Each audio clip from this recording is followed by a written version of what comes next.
I did the mystery internship in my very first summer. I guess, in the first year, you're in a more exploratory phase. I was sent to Thailand, Chiang Mai, to work for a rock climbing company, an outdoor adventure company. It was quite a steep learning curve. I had not only had to learn how to rock climb, I had to learn how to do all the knots and the ropes and the safety guidelines and all of that. I would go out and just really fumble, and it was a good learning experience.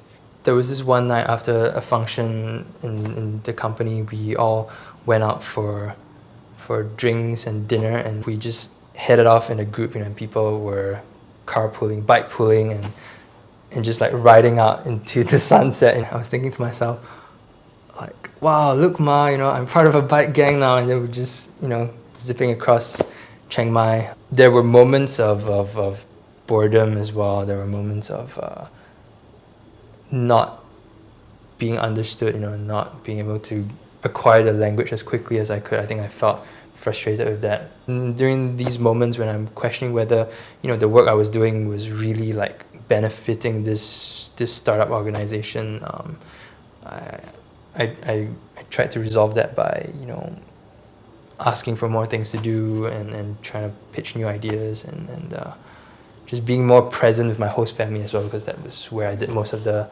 language learning. Academic rationale for this travel fellowship I did in the summer of sophomore year was three of us. We basically tried to retrace parts of the Silk Road.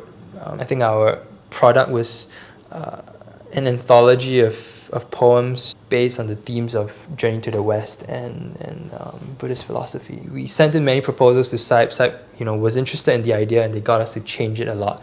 And I think at some point it became a bit expedient. I think we were just wanting to get the approval, and we were just bending the proposal to whatever CIPE might have wanted.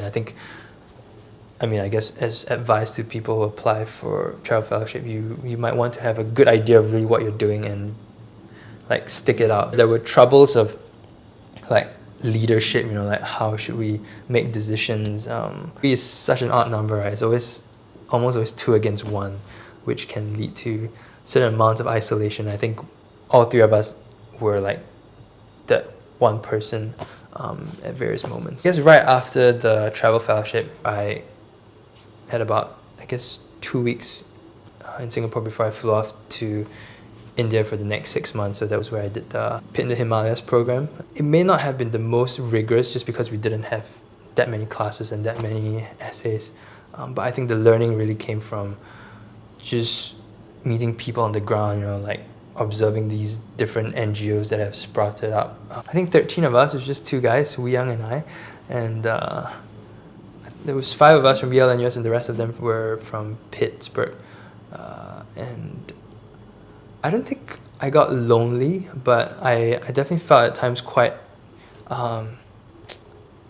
cloistered, because you're in a program and you have all this, you have to follow a strict itinerary. Every week, we went off on an expedition, right? We had maybe 3 to 4 classes, and then after that, just take a bus and go off on a 9-day hike or something. I was choosing between PIT in the Himalayas and Sorbonne as well. Sorbonne is more of a university style, right? You just go there and you're quite anonymous. So there's a lot more autonomy, whereas this program, which is PIT in the Himalayas, was really catered for your learning for your 1 semester.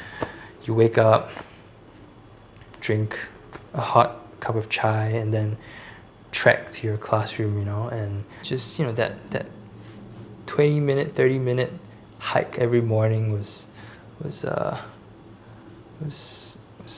good breath of fresh air, I think, and I do miss that a lot.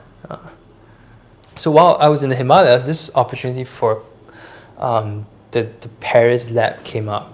It was a lab to COP21 to attend the historic climate negotiations, and lo and behold, Key and I both got in, and we're still wearing our Indian kurtas, and then now we had to suit up and walk into these conferences. The most recent thing was the CIPE self-directed internship scholarship.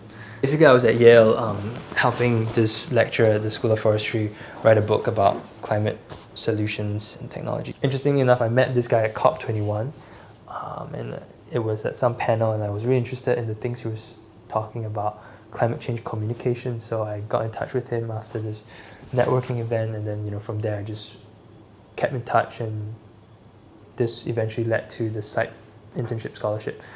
So it's also, I'm very thankful that there's quite a consistent thread from all my different CIPE activities, right? There is the Himalayas, which is all quite steeped in environmental stuff, and then COP21, where I met this guy, and then which led to my next summer program. Yale is a 300-year-old institution, and I think it was nice to be in a place with so much tradition and stability for a change. As much as I love this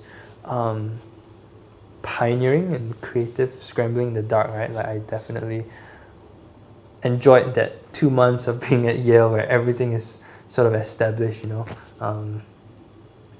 Yeah, I think I like that, and I guess the acid-washed walls were cool. But of course, here is still home for me.